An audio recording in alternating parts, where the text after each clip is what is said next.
webinar presentation hosted by the Center for Critical Thinking in Naples, Florida. For those of you who may be joining us for the first time, know that the Center for Critical Thinking, or CCT, is open and available for anyone interested in debating and discussing matters of importance with a critically thinking mind. My name is Elaine Reed, and I'm a member of the CCT Board of Directors and also your moderator for today's virtual presentation titled Integrity of Elections in Collier County. This is a critically important subject matter, and we are honored to have Jennifer Edwards, the Collier County Supervisor of Elections, with us today, Wednesday, April 21st, 2021. Before we begin, I'd like to review a few operating procedures. This webinar is recorded for future learning. It will soon be posted on the CCT website. The format for today's presentation will not include a PowerPoint presentation, but rather a Q&A between our guest and me as your moderator, but my questions will merely set the stage for you, our participants. We expect that there will be many questions from the participating audience. We'll do our best to address all of them in the available time frame. Please click on your video chat buttons and write your question, and I will present it to our honored guest. Before we begin, Ms. Edwards, will you introduce yourself to the webinar participants, share your role, duties, and responsibilities with us, perhaps also noting your elected independence from the Collier County Commission, and then I'll follow up with some questions. Okay. Well, I'm honored to be with you all today. And isn't it interesting how just a few years ago, we weren't doing things like this, but now we can reach out and talk and communicate, even though some of us still want to stay indoors. So I'm pleased and honored to be with you. I have been your supervisor of elections and honored to be your supervisor of elections since 2000. And the former supervisor of elections was Mary Morgan. You all may remember her. Wonderful lady. I still have lunch with her when we can. And when I came to Collier County in 1984 from Kentucky, and in 1987, I went to work with Collier County government. And my first job was in the budget office. And then I worked in the county manager's office, and then I was the human resources director. But when I was in the budget office, I worked with the 5 constitutional officers and their budgets and would help present them to the Board of County Commissioners during budget hearings. So I got to know them all and understand their roles in the community. And I remember back then telling Mary Morgan, I want your job. I'm not going to run against you because I can't beat you. And I respect you too much. But if you ever decide you don't want to stay in office, let me know. And sure enough, in the spring of 2000, she called me and she said, well, dust off your resume, little girl, because I'm not going to conduct another general election. So I always said she was clairvoyant, because I'm sure some of you remember the 2000 election. That was the Bush v. Gore election. And across the whole state of Florida, when the dust settled after over 30 days of the election, the difference between Bush and Gore was only 537 votes. And that was my first general election.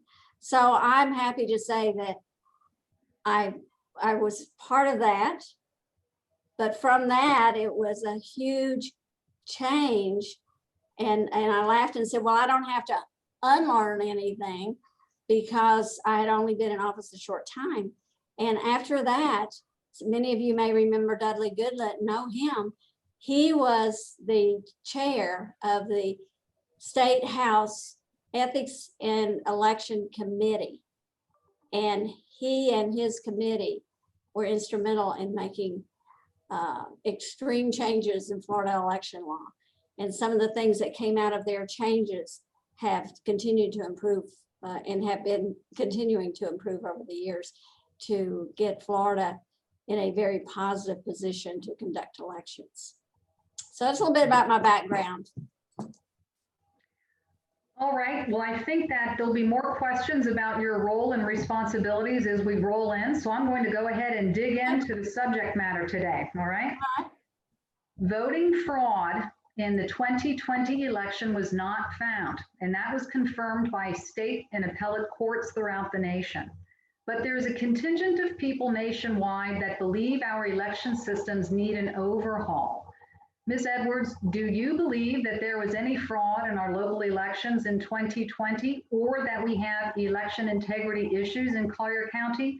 Please expand on your thinking. We do not have fraud. We did not have fraud in this election. We have in every election cycle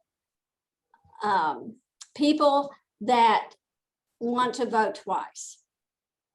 And what happens is they'll vote early. You know, you have 3 ways to vote in Florida. You can vote early, you can vote by mail, and you can vote on election day. And so if people vote early or they vote by mail, sometimes, especially seniors, some of our seniors will forget. So they'll go to the polls on election day and they'll say, I didn't vote. And they'll insist on voting. And one of the improvements in election law that occurred back 2002, 2004 was a provisional ballot. And a provisional ballot is voted when the workers at the polling location cannot determine the eligibility of the voter. So they vote a regular ballot like everybody else, but it's not tabulated at the polls. It's placed in an envelope, sealed, and there's an oath on that envelope, and both the election worker and the voter fill that out. Those come back to us at the main office and we do the research. And if indeed that voter has voted twice, they only get 1 ballot counted, of course, but the law says we shall submit their information to the state attorney. And we may have 2 or 3 of those every election cycle, but that's the height of the fraud that I'm aware of that could have occurred. Yeah, thank you. There is a wave of voting legislation changes sweeping the United States right now. The Brennan Center for Justice, a public policy group that supports expanded voter access, reports that over 250 proposed measures to restrict voting are in process throughout the country. Some states have already approved voting legislation changes, including Georgia through Senate Bill 202, which, among other things, codified the criminalization of handing out water to voters in line. I'd like to discuss with you Florida Senate Bill 90 in the legislature. That Senate Bill 90 proposes to purge the voter by mail registrations of millions of voters, reduce the availability of drop boxes, prohibit elections officers, that's you, from sending registered voters mail-in ballots without a request, limit the days and hours to cast a vote, require those making such a mail-in request by telephone or in writing to provide additional identification information, reduce the number of elections for which 1 mail-in vote request would cover, that would be from 2 to just 1, and prohibit assistance from anyone other than an immediate family member to help. There was a Naples Daily News article on Senate Bill 90 from March 28th that said any restrictions to voting would place additional roadblocks on our community seniors, disabled, and the economically disadvantaged, in particular the Black community. And in March 17th, an article in Florida Weekly quoted Tommy Doyle, your peer in Lee County, as saying the Senate Bill 90 would be confusing to voters. So please share your professional opinion about Senate Bill 90. What do you think is the purpose of these proposed changes, or what does it purport to fix? Well, I don't think we need the bill. And I've said that over the last several weeks. Florida was held up as a model in the 20 election. We didn't have any problems in the 20 election. But it seems that there are legislators who feel that they need to tweak our law. And I mentioned earlier about the 2000 election and how we've had sweeping changes after that to election law. There has not been a legislative session since 2000 that has not changed something in Florida election law. And we have a state association made up of 67 supervisors of elections, and we pay a lobbyist to help us. We have priorities that we would like to see changed. Our first priority we asked for this year is to make our voters, some of the voter information not subject to public records. Because if you remember back in the summer, a gentleman in Naples, Florida, changed the governor's address.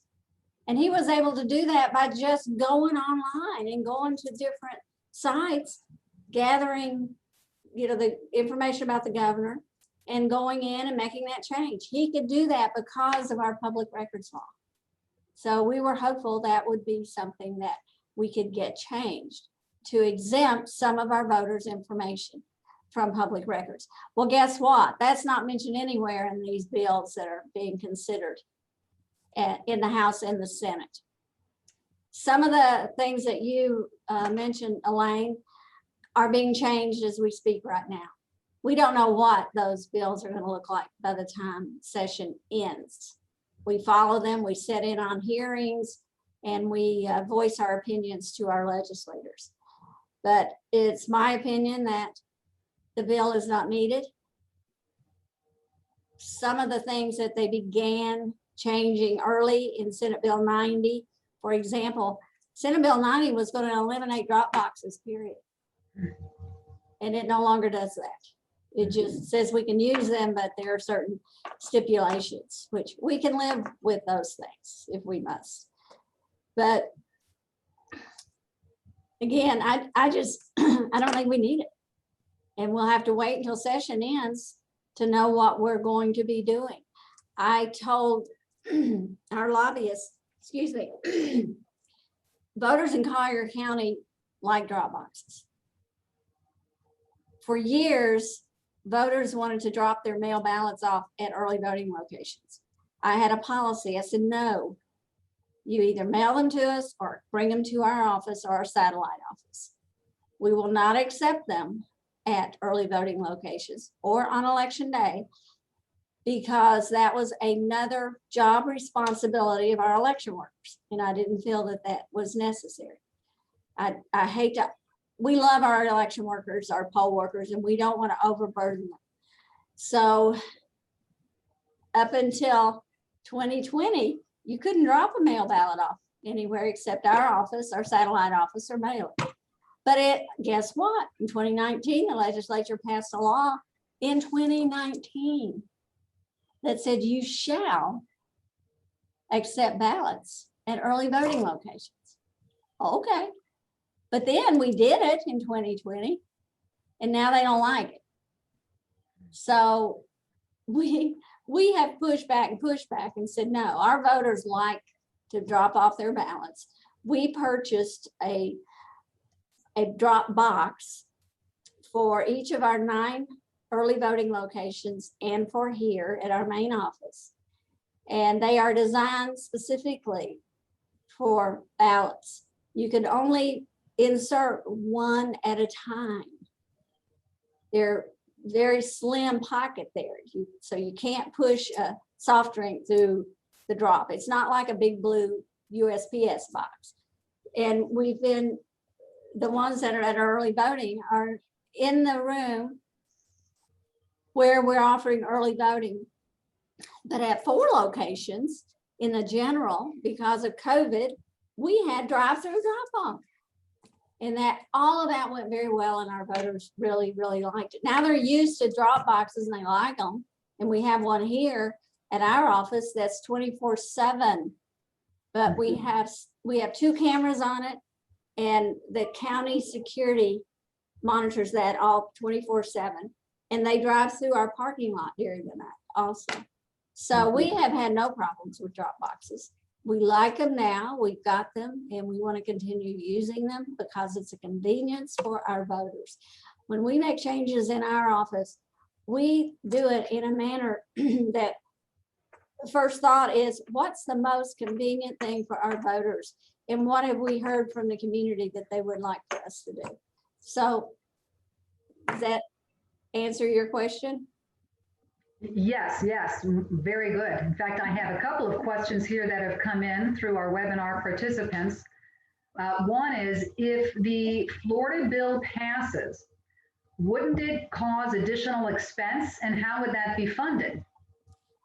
Depends on what ends up being passed, because they still, it's my understanding, the bill in the House and the bill in the Senate still have to go to the floor. And I've read that some of the legislators are going to make amendments to the bills on the floor. So we're still not going to know. But yes, some of the things that they've asked for will cost more money, and you will be paying for that. We are totally funded by your tax dollars. Thank you. Our budget's about $4 million. We're working on the budget now. The constitutional officers are required to submit our budgets to the Board of County Commission budget office by the 1st of May. I think all of y'all know there are 5 constitutional officers. There's a sheriff, there's a property appraiser, there's a tax collector, there's a clerk of court, and there's supervisor of elections. Our form of government is defined in the Florida Constitution. And it says there shall be 5 constitutional officers, and there shall be 5 to 7 county commissioners. And in Collier County, we have 5 county commissioners, and they're elected in single member districts. And our 5 county commissioners' boundaries are the same as the school board. And we were able to do that in 2000 census because, or redistricting. As you know, every 10 years, census is taken.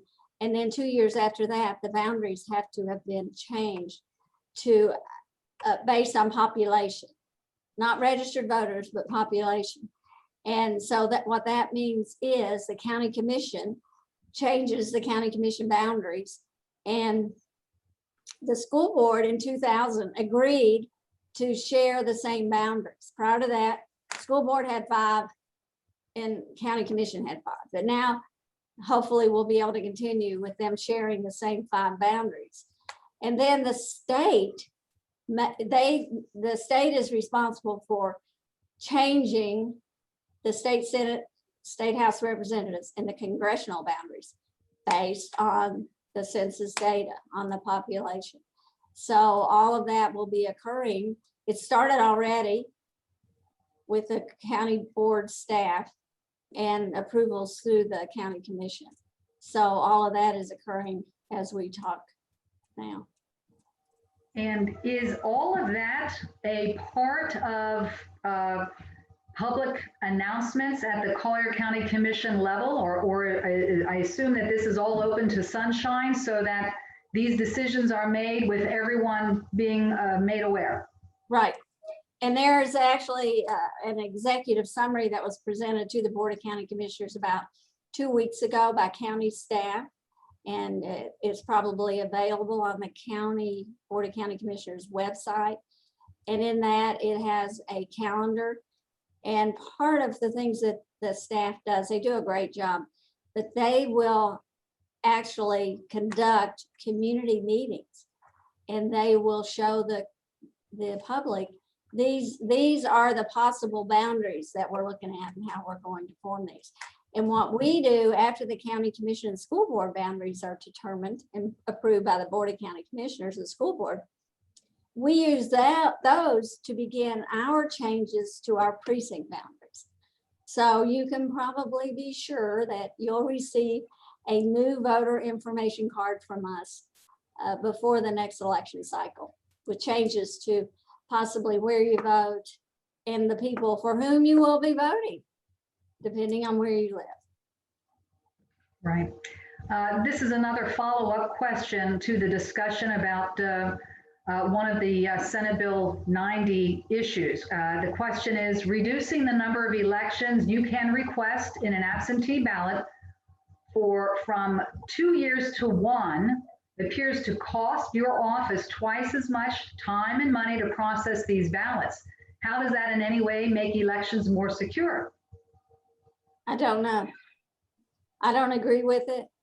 I don't know why we need it. It will create more work, but I don't make decisions based on it's going to be more work. What's most convenient for the voter? And this change is not convenient for the voters, but it seems to be one that's still in the bills. Is probably going to be a change that we will have to manage. I mean, we just do it. And what it means to you is every election cycle, you'll have to email us or pick up the phone, and we'll send, we always send out a sample ballot, and we'll put some information on there that says, where you can do a tear off possibly and mail it back to us. It says, please mail me a ballot, but you have to do it every election cycle instead of every two. Right. So that's paper, that's postage. Yeah, it's more expensive. Right. All right, there were, and of course you know these numbers, but for the benefit of our webinar participants, there were 169 mail-in votes in Collier County that were rejected. Of those, 84 were mismatched signatures, 45 had no signature, and 85 were received too late. How does that compare to other Florida counties or to other of the many counties throughout the nation? And how would you rate Collier County's election system compared to that on a scale of A to F? Well, we're A. We're A. And if you think about it, we mailed out over 140,000 mail ballots. And we only mail to voters that request. So we mailed over 140, and we got 103,000 ballots back. So of that, 169 is a very small number. And some of that, let me expand on vote by mail ballots. In Florida, if we receive a ballot and the voter failed to sign or the signature doesn't match, within 24 hours, we send a letter to that voter and we tell them, and they have an opportunity to cure the ballot. We send an affidavit to them. We explain the steps they need to follow. They make copies of their ID, complete the affidavit, get it back to us. And they have until Thursday at 5 o'clock after election day to get that back to us. So they had every opportunity to cure all 69 of those. Well, except for the ones that came in late. And when a ballot's late, it's late. We can't accept it. Right. Similar to that question I just asked, we have another question that just came in. Are there any supervisors of elections in Florida who actually do want any of the election law changes now being considered by Senate Bill 90? I don't know. I don't know. I know that there's been some, chatter back and forth that perhaps it's more about, it won't be that bad. We don't need the bill. We don't want the bill. But if we're going to have to make some of these changes, they won't be that bad. But I haven't heard anyone say, oh yeah, we got to have this bill. I haven't. Okay.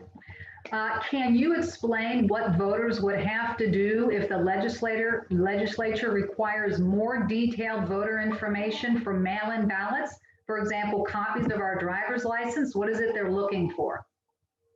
Well, the last one I read, they're looking for you to walk in the office, hand a staff member, not drop it in a box, but you've got to interact with a staff member so that we look at the envelope and compare it to make sure that, and ask you for your ID, and we compare those to make sure it's you.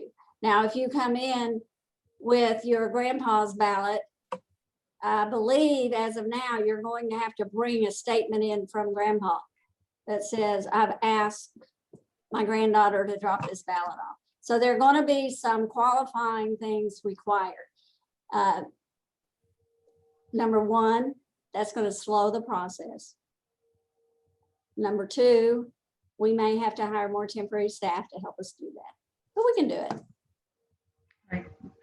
All right, another question from our audience. If you are out of town and your signature does not match, it is unlikely you will have time to cure this vote. Is that correct? How do you respond? I respond by saying, as soon as you get that mail ballot, vote it and send it back to us, because we begin mailing over 40 days now. We start mailing those ballots out. So as soon as you get your ballot, vote it, get it back to us. Then you don't have to worry about it. If the signature doesn't match or you fail to sign it, there's plenty of time before the election for us to help you cure it. And we have a policy in our office. If we get a lot of undeliverable mail back, those ballots come back.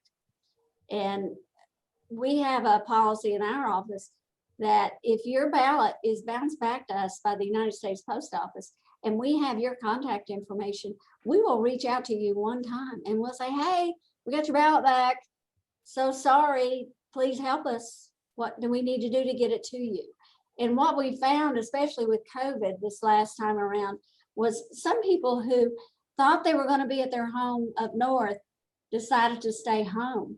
So they didn't tell us that. So we mailed their ballot up north, and then they called and said, I didn't get my ballot. What happened? And we looked them up and we said, well, we mailed it to, Brooksville or wherever they were. And ballots are not forwardable. So we helped to ensure they got another ballot and they can vote. The law allows us to issue up to 3 ballots to a voter. Of course, we only count the first one we get back, but we can help the voter that way. Wonderful. What percentage of the Collier County population voted in the last election in 2020? And was there any group that didn't participate as much as was expected? Young people, assisted living residents, disabled, or minorities? And how can we get them more interested in voting?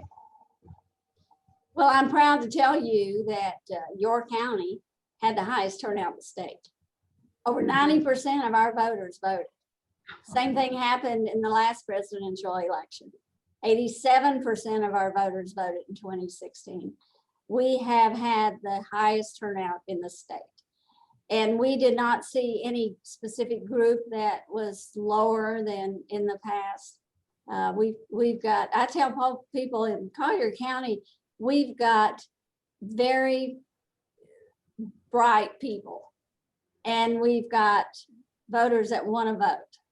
And all we do is give them the information they need in order to do that. And the voters get their ballots back to us. So typically, younger people don't vote as much as those of us who in our 60s and 70s. That's typical. And I'm hopeful that young people will start voting more, but I think also we have folks that are busy working hard to put food on the table, and they don't get engaged in the process. I spoke to a young group last week. They were probably 30s and 40s. And I explained the 5 constitutional officers to them. And I said, most people think if they have to go to the county, that's what they perceive. Oh, I gotta go to the county. And that we're all the same, and we're not. We all have our distinctive roles and responsibilities. And I said, do me a favor. In 2022, as it stands now in the law, the proposed bills, there's a bill that says in counties that have single member county commission districts, every county commissioner has to run again. So if that is passed, that means the 3 commissioners that were elected in 2020 will have to run all over it. So we would have 5 county commissioners. But I said, pick somebody, a school board member, fire commissioner, pick somebody that you want to watch and just watch that person through the process. Try to get engaged, because especially county commissioners, they're the ones that are going to pave your roads or make sure you've got quality water to drink. And they make an impact on your life. And so I got some feedback after that. It was like, some of these young people said, I never thought of that. I just always thought, oh, that's the county. So y'all can help us do that. You can be our ambassadors. You can encourage people to register and vote and talk about what an impact it is on your life. We had a question come in following up on one of your statistics. She says, or he says, you cited 90% voter turnout, but that's of registered voters. Right. What percent of Collier eligible voters are registered to vote? We think it's between 75 and 80%. It's hard. We look at the census data periodically, but in Collier County and in other counties, it's difficult to know of those residents how many are citizens. So that's why we estimate 75 to 80% of our eligible voters are registered to vote. All right. Many voters were deemed inactive and dropped off the rolls. Collier had an unusual number of dropped voters. What is our policy, and is that different from other counties? Well, it's the law. So it's the same in all counties. And there's, I call it keeping dead wood off the rolls. And Florida election law is called list maintenance. And we're mandated to do that in odd numbered years. So that's happening this year. And the first step in that process, and there's an administrative rule that explains what we're supposed to do in the process. But we send a communication to voters who have not voted in 2 years. And it basically says, are you still at this address? Are you still one of our voters? If that voter doesn't send that information back to us, then they've not responded. There's a due process in this. And the day we send those first notices out, we start the clock, and it runs for 30 days. So at the end of that 30 days, if that voter did not call us or fill out the paperwork and send it back to us, we then send them a second notice. And that second notice starts the clock again. They have another 30 days to respond back to us. And it's called a final notice. And if they don't respond back to us, those voters are made inactive. An inactive voter can show up to vote and still get to vote a regular ballot. If they pick up the phone and request a mail ballot, that immediately activates them. Any activity by the voter, inactive voter will activate them again. So the one thing that Collier does that some of the other counties does not do, but is within the boundaries of the law, is we do not mail an inactive voter literature, because we don't know if they live there or not. Why would we waste your tax dollars to mail something to somebody who has been non-responsive to us with 2 mailings over 60 days? So that's one of the things that Collier does that some of the other counties don't do. They just continue to mail inactive voters literature that we send out traditionally. And other than that, the process will begin again. Then we look at inactive voters, and inactive voters that have been inactive for I think it's 2 general elections. We start mailing them things again, because we're trying to reach out to them to find out for sure. And after X number of years, it could be 6 to 8 years, those voters will be made ineligible. If they've been non-responsive, they've had no activity with us, within 6 to 8 years, we make them ineligible. We don't use the word purge, and that word is not in Florida election law. They're made ineligible. And what that means is they only have to register again to be able to vote. All right. I have a statement and then several other questions. This statement is a wonderful statement. This person says, just wanted to compliment the folks who answer the phone at the Board of Elections. In my experience, they have always been gracious and knowledgeable. Thank you.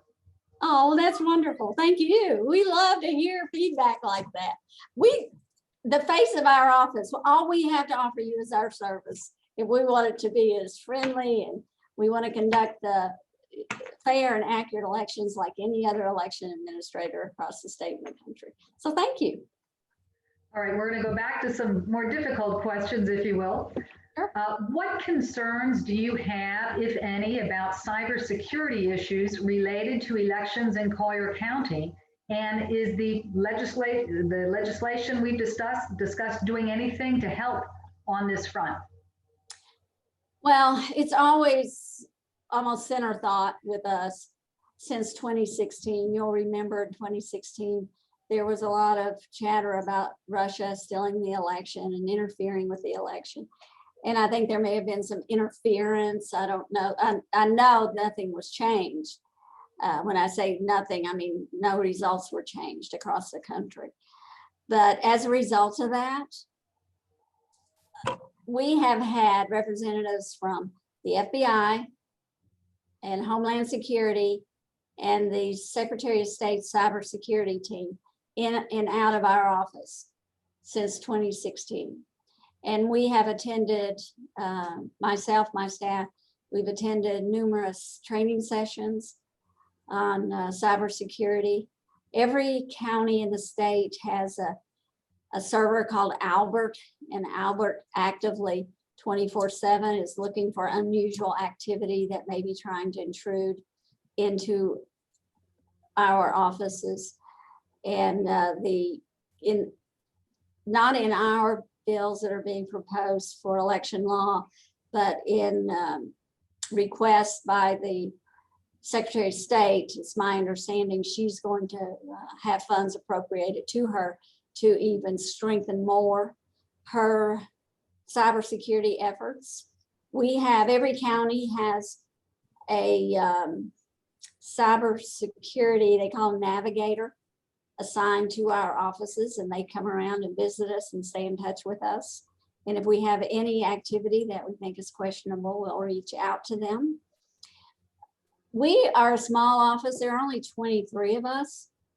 And we're under the umbrella of the Board of County Commissioners IT for our email. And that's another added level of security for us. My IT staff conducts training for us, and they test us. They'll send us emails. You've heard about phishing. So we get emails. We're constantly being tested internally. And then they'll send us a training session that may take us 10 minutes to do, but we've got to do that. And I do it, everybody does it in the office. So we're constantly working at protecting ourselves. And every county across the state is doing the same thing. We use a voting system called ES&S, Election System and Software. We purchased it in 2002 because Collier County had punch card voting system prior to that. And as you know, after the 2000 election, the state legislature decertified the use of punch card voting systems in the state of Florida. And under the umbrella of the Secretary of State, there is the Florida Division of Elections. And they are the ones that certify the voting systems that election supervisors may use. And the election supervisor is responsible for recommending the purchase of a system to the Board of County Commissioners. The Board of County Commissioners pay for it. Then it's my responsibility to keep it maintained, clean, and updated and so forth. And anytime there's a software improvement, upgrade, that is all done between the Florida Division of Elections and the vendor. The vendor never sends us an upgrade directly to us. They send it to the Florida Division of Elections. The Florida Division of Elections then sends it to us. And the software that's used across the state, and there are two systems, there's Dominion and there's ES&S. That software is not connected to the internet. We have one room in this building that we call the tabulation room. And that's where the computers and the servers and the software reside. And that software is not connected to the internet. And we use a card system for security.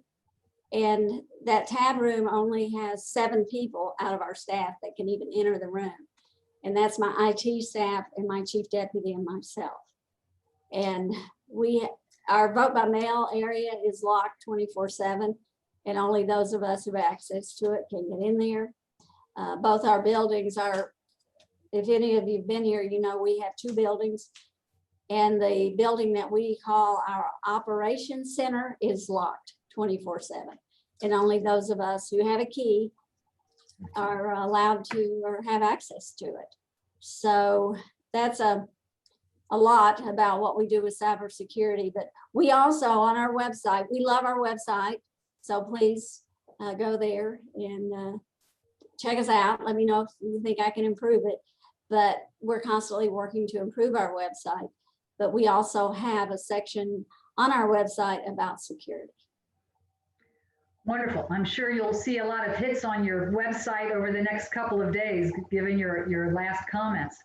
Well, I'd like to add before we go on, we just recently, we're real proud of this effort.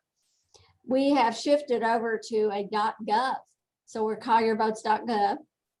We used to be .com, but we were able through the federal government to get that domain.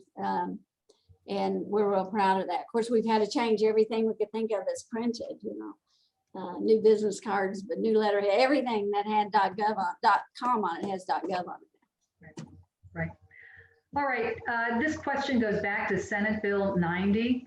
Should changes be made that affect mail-in vote process? When and how will you inform the Collier County population whether the changes affect our mail-in ballot requests? When would everyone know about any changes that are legally made? Well, we'll have to understand the changes. We have a statewide conference in June, and we're going to be able to come together as a group in person for that. And the director of the Florida Division of Elections and the Secretary of State's Council will be at that conference, and they will explain to us more in depth what the laws what laws have been passed and how they affect us and in turn affect you. So we'll learn from that, and then we're constantly planning. We live by a calendar, and we will determine how best to inform our voters. And of course, we'll do it through social media as well as possible mailers.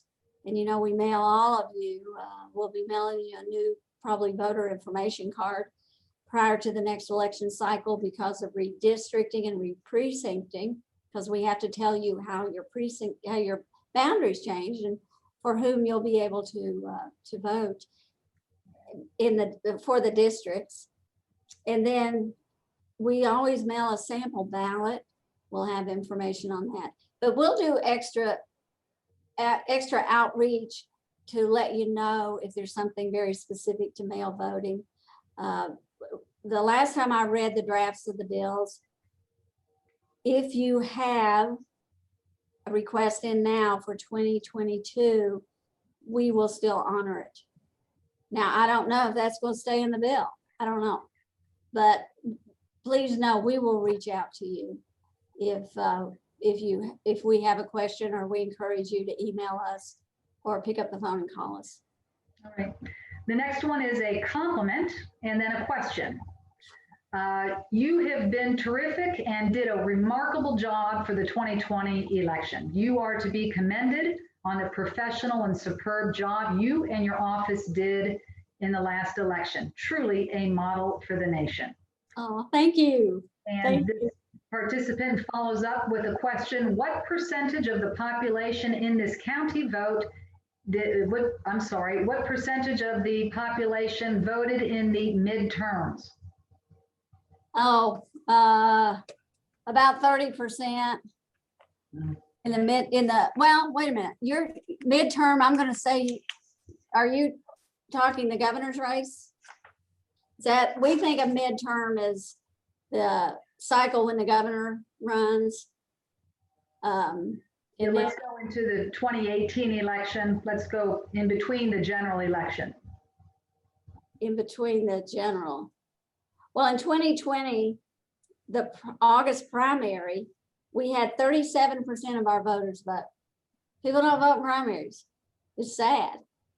But when you think of that, that means that total ballots cast in the 2020 August primary was almost 80,000 voted in the primary election, whereas almost 210,000 voted in the general election.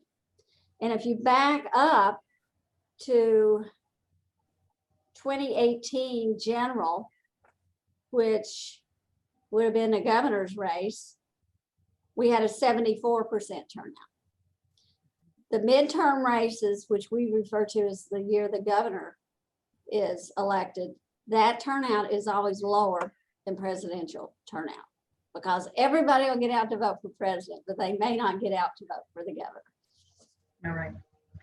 All right, we have another question here. I was reluctant to mail in my ballot because personal information had to be entered on the outside of the envelope where it could be seen by anyone, not just election officials.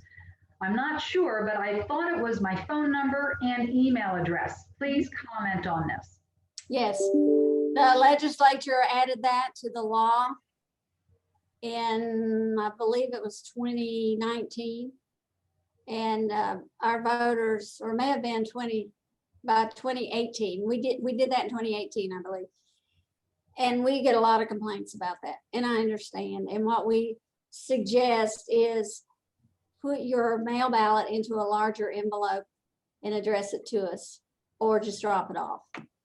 And we like that information, of course, because if we see that your signature doesn't match, we have that information to immediately reach out to you and ask you to cure your ballot. That's why the information was added to it.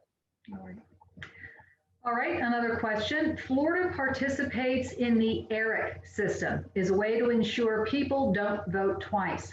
How does Collier County participate in ERIC, and what do you think about it as a fraud protection system? And for the sake of our listeners, ERIC is in all caps, E-R-I-C. If you can start off with perhaps telling us what that acronym stands for. It's, let me think on that. Election Registration Information Center, I think. Okay. We haven't gotten that involved in it. We did as a state association for a number of years. That was always on our priority list with the legislature. Please, please, please have Florida join. And so finally in 2019, the legislature approved it. And one of the steps in the process when you become a member of ERIC is a card has to be sent to every eligible voter that is not registered to vote.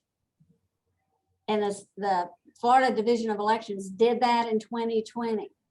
Now, we have not gotten any information back from that. What they did on that card is they directed the eligible unregistered voter to go to the statewide voter registration access and register online. And that may have been about the time you may have heard that the system crashed because so many people were trying to register before book closing. And oh, by the way, the legislature is funding the Secretary of State to improve the online voter registration system, so to avoid that in the future. But so those cards were mailed, I know, because the director of the Division of Elections told us that they mailed them.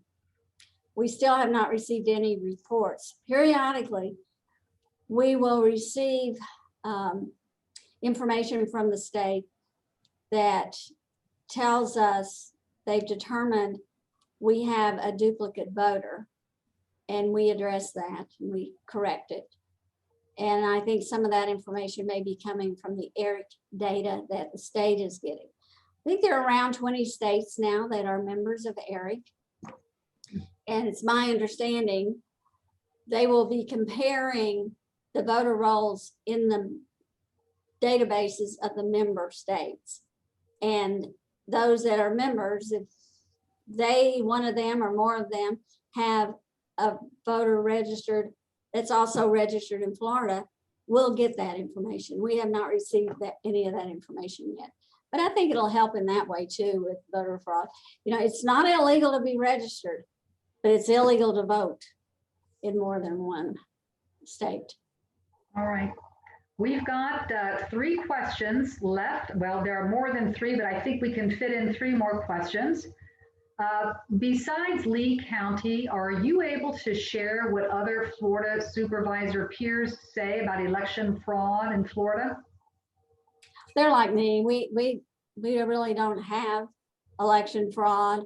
Back in the 90s, there was an issue with what's called ballot harvesting, which is something I think the legislature is trying to ensure doesn't occur with some of their laws they're passing for vote by mail ballot return. But in Miami-Dade, they had some ballot harvesting occur, but that was back in the 90s. And I think that's been corrected. And ballot harvesting is just what it sounds like.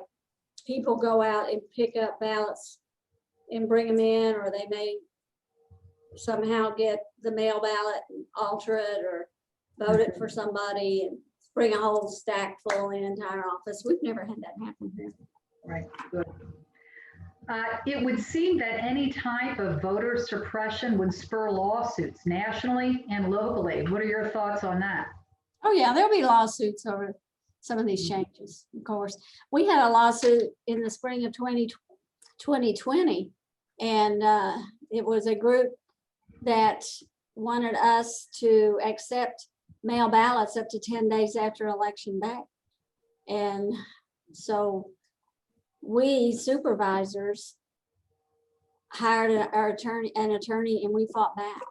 So if you remember, following the election, there were states that during the election changed their election law. Well, the US Constitution says the states are responsible for conducting elections.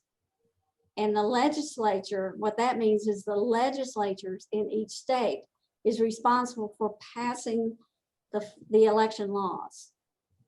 And only the legislature can change them.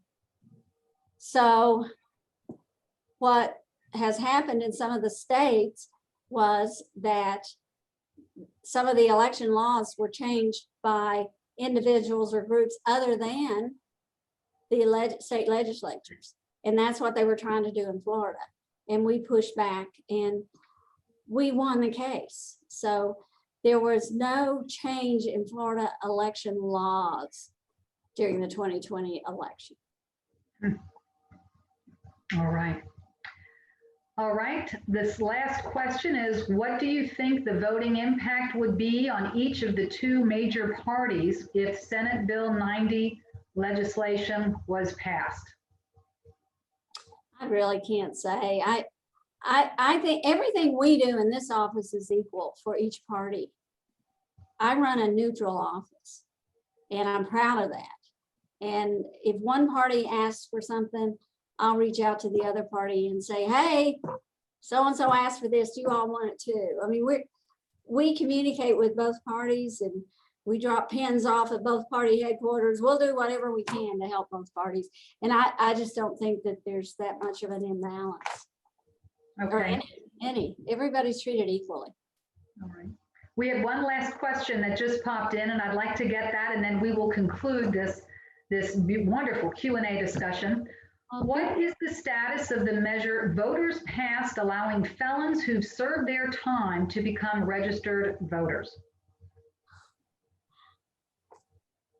Current status that we work with is that it's up to the felon. Please keep in mind, if someone walks in our office, we don't ask them if they're a felon. And there's an oath on the voter registration form. If they complete that form and they sign it and they are a felon and they don't have a right to vote, then they've committed a felony. But we don't know that. We send that information, we enter it, we send it to the Florida Division of Elections. And they are the ones that run that information up against Social Security information or driver's license information. And I don't know what they're checking to determine if someone is a felon, but we don't do that research at the local level. And it's up to the individual. We're glad to help them if they come in and say, you know what, I'm a felon and I want to get my right to vote back. We guide them to the clemency website. We'll print forms for them and help them to submit their information to clemency, because it is the clemency board that awards the right to vote to felons. And like I said, we don't do that here, but we'll help. Right. All right. Well, thank you so very much, Jennifer Edwards, our Collier County Supervisor of Elections, for a terrific webinar today. And thanks to My pleasure. This has been great. Thanks to our participants for time and attention. Yes, thank you. We hope this presentation shed great light on the integrity of elections in Collier County. We encourage you to continue this important conversation. On behalf of the Center for Critical Thinking, thanks to our technical crew, Tony and Sephora, you made this easy for all of us. Please join CCT tomorrow for yet another outstanding webinar. Tomorrow at 4 p.m., you'll hear from Ms. Linda Oberhaus, the CEO of the Shelter for Abused Women, and the subject will be on human trafficking in Collier County. Jennifer, thank you again. It was wonderful to see you. My pleasure. Thank you, everybody. Thank you. Good questions. Bye. Bye, everyone.